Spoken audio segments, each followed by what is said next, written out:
Here I have Nokia XR20, and today I'm going to show you how to customize programmable key on this device. So as you can see, on this device you have one extra key, like you have power key, volume keys, you have also Google Assistant key and other extra key. This here at the top, this is like the emergency key.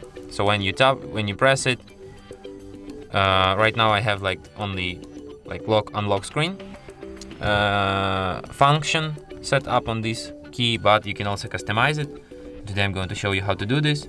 So let's open settings, then go to the system section, gestures, programmable emergency key.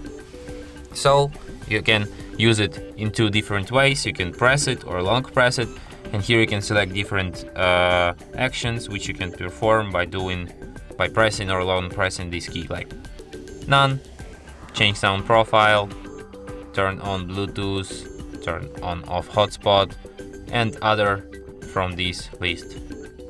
And the same ones you have when you long press it, but you can also dial emergency contacts here, and you can also launch applications by long pressing this key.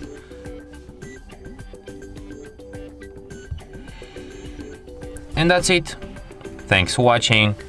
If you find this tutorial useful, don't forget to hit that like button and subscribe to our channel.